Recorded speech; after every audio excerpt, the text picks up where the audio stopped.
Hello student, I am Shalu Rajput on my YouTube channel we do it. आज का हमारा topic है geography class 6 India's physical division. हमने अपनी प्रीवियस वीडियो में इंडियाज़ नेबर यानी भारत के पड़ोसी देश के बारे में और इसके अलावा भारत का राजनीतिक विभाजन जिसके आधार पर भारत में जो है एट प्रेजेंट 28 स्टेट्स और 9 यूनियन टेरेटरी हैं उसके बारे में डिस्कशन किया था। आज हम बात करेंगे इंडियाज़ फिजिकल डिवीजन के बारे में। Let's proceed. इंडिया के अंतर्गत जो फिजिकल डिवीजन है यानी कि कह लीजिए भारत को उसके फिजिकल फीचर्स के आधार पर यानी भौतिक रचना के आधार पर उसे 6 भागों में बांटा गया है। वो 6 भाग कौन कौन से हैं?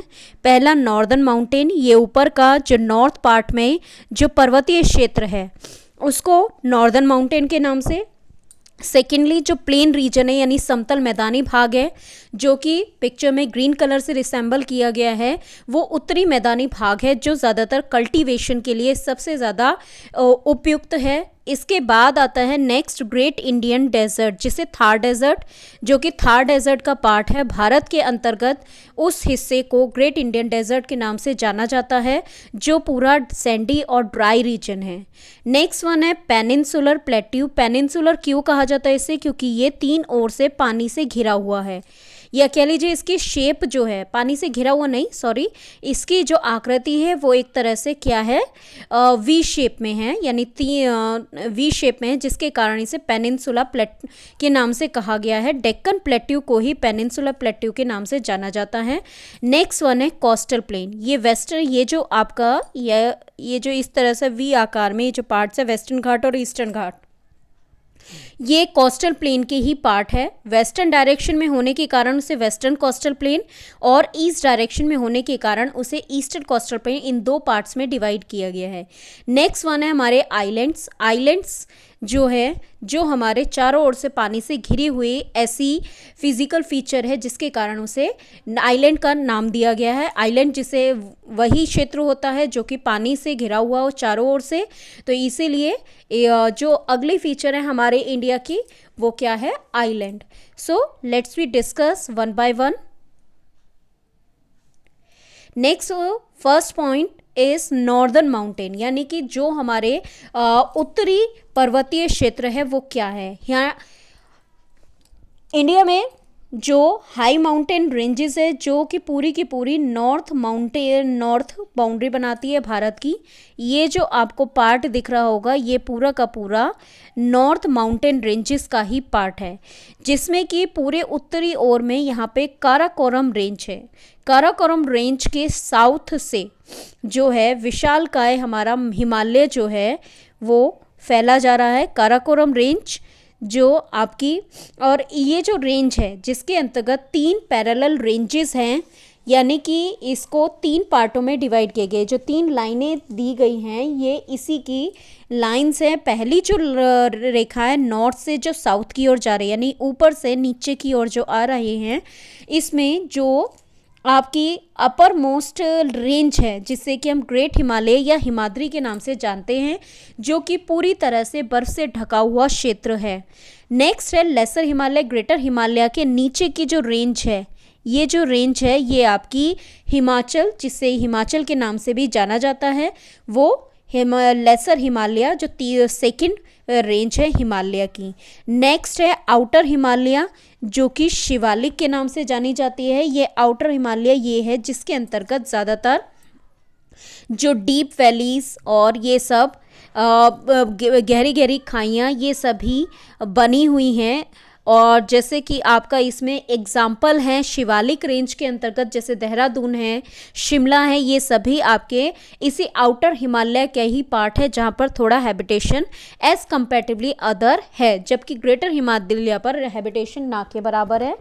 और लेसर हिमालय जो हिमाचल वाला पार्ट है आपका हिमाचल का, वो आपका लेसर हिमालय के अंतर्गत आता है, जबकि उत्तराखंड का जो रीजन है वो आउटर हिमालय के अंतर्गत आता है। अब इसकी जो स्पेशल फीचर है वो क्या है? यहाँ पर जो दुनिया की सबसे ऊंची चोटी में से इसी हिमालय पर्वत की रेंज में वो हमारी आती है। सबसे पहली है माउंट एवरेस्ट जिसकी ऊंचाई 8,848 किलोमीटर है, जो कि भारत में न स्थित होकर नेपाल में स्थित है। माउंट एवरेस्ट जो कि दुनिया की सबसे ऊंची चोटी है। नेक्स्ट वन है जो मोस्ट इम्पॉर्टेंट है वो है K2 गॉडविन ऑस्टिन, जिसे कि K2 के नाम से जाना जाता है, जो कि सेकेंड हाईएस्ट पीक है वर्ल्ड की। नेक्स्ट वन, इसके अलावा कंचनजंगा ये है और इसके अलावा नेक्स्ट है धौलागिरी और अन्नपूर्णा, ये सभी हमारी भारत में ही स्थित जो स्पेशल इसमें क्या कहते हैं हाईएस्ट पीक्स हैं जो इंडिया में स्टैब्लिश हैं, इंडिया के आसपास के रीजन में। नेक्स्ट वन हमारा है northern mountain, northern plain. Northern plain जो रीजन है वो एक मैदानी भाग है। मैदान अर्थात यानी कि वो क्षेत्र जो कि मैदान यानी कि जिसमें कि हमारी कल्टीवेशन यानी कि खेती हो सकती हो, ये बहुत ही फर्टाइल मैदानी भाग के लिए, मतलब एक तरह से जो समतल भाग होता है उसको कहा जाता है। ये नॉर्दर्न प्लेन्स काफ़ी उपजाऊ भूमि हैं, किसके कारण, क्योंकि यहाँ पे नदियों के द्वारा लाया गया एलुवियम डिपॉजिट हो जाता है, यानी कि नदियाँ जब अपनों ऊपरी भाग से बहकर जब नीचे की ओर मैदानी भाग में आती हैं तो उनके साथ लाया गया जो भी डिपॉजिट होता है वो वहाँ पर स्टे हो जाता है, जिसके कारण ये जो नॉर्दर्न प्लेन है वो काफ़ी उपजाऊ क्षेत्र है।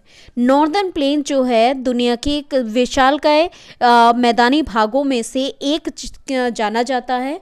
इसको इंडो गैंगटिक प्लेन भी कहा जाता है, क्योंकि यहाँ पर ये जो एलुवियम डिपॉजिट है इसको डिपॉजिट करने का श्रेय इंडो गैंगटिक यानी इंडस और जो हमारी गंगा और ब्रह्मपुत्र नदियाँ और उनकी ट्रिब्यूटरी के बदौलत है या उनके कारण हो पाता है, जिसके कारण इसे इंडो गैंगटिक प्लेन के नाम से भी जाना जाता है। अब जैसा कि ये मैदानी भाग है, समतल भाग है, तो इसीलिए ये सिंचाई के लिए यानी एग्रीकल्चर के लिए काफ़ी सूटेबल है। और एग्रीकल्चर के कारण सूटेबल होने के कारण जिसके कारण यहाँ पर बहुत ही ज़्यादा जनसंख्या रहती है, मींस कि यहाँ की इस क्षेत्र की आबादी जो है वो काफ़ी ज़्यादा है। क्योंकि इंडिया के लोगों की मोस्ट मेजर ऑक्यूपेशन वो क्या है हमारा एग्रीकल्चर, जिसके कारण इस क्षेत्र में नॉर्दर्न प्लेन रीजन में पॉपुलेशन परसेंटेज जो है वो काफ़ी हाई है।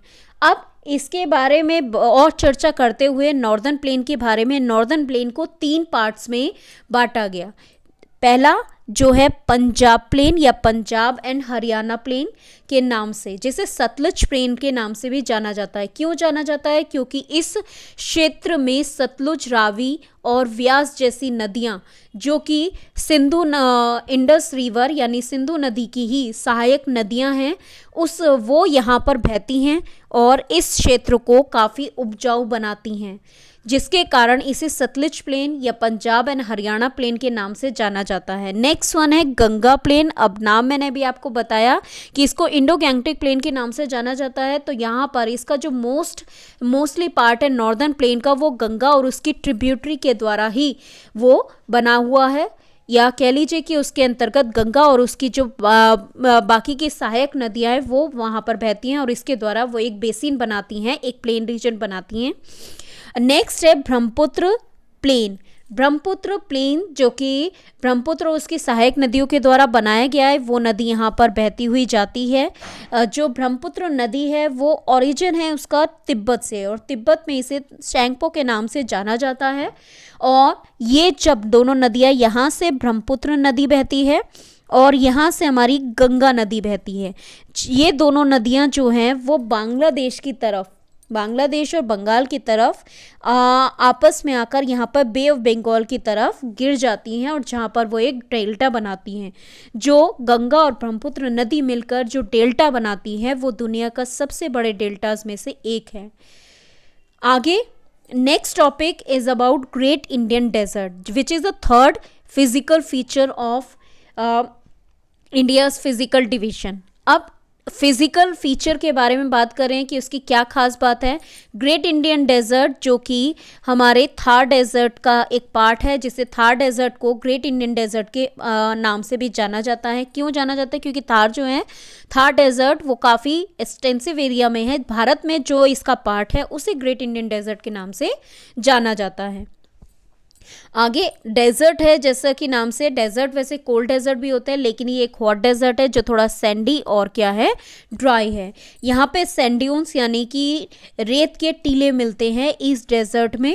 और यहाँ पे कुछ ऐसे नगर हैं जहाँ पर बहुत ही कम पानी की फैसिलिटी है। तो इस पानी की फैसिलिटी को प्रोवाइड करने के लिए इंदिरा गांधी कैनल को कंस्ट्रक्ट किया गया, जो सतलुज नदी पर बनाई गई, जो कि इस डेजर्ट के नॉर्दर्न पार्ट के लोगों को वहाँ पर पानी पहुँचाने में मदद करती है, जिसकी वजह से इस क्षेत्र को थोड़ा ग्रीन रखने में मदद मिलती है। अब नेक्स्ट है हमारा peninsular plateau. Peninsular plateau northern plain हमारा ये रीजन है, ये रीजन। अब इसके जो आप नॉर्दर्न प्लेन के साउथ में, नॉर्दर्न के साउथ में ये हमारा ये रीजन पड़ता है जो है पेनिनसुलर प्लेट्यू। ये ट्रायंगुलर शेप में होने के कारण इसे क्या कहा गया, पेनिनसुलर, इस प्लेट्यू को।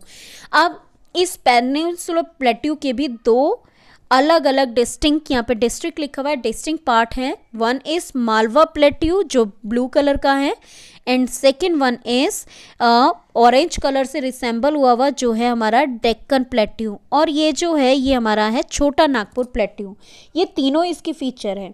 अब मालवा प्लेट्यू पेनिनसुला का नॉर्दर्न पार्ट है, ये पेनिनसुला पूरा है, इसका ये अपर पार्ट में नॉर्थ है तो इसलिए ये इसका नॉर्दर्न पार्ट हो गया। नीचे ये नीचे की ओर है सदर्न पार्ट में, तो इसलिए ये आपका सदर्न पार्ट में आ गया।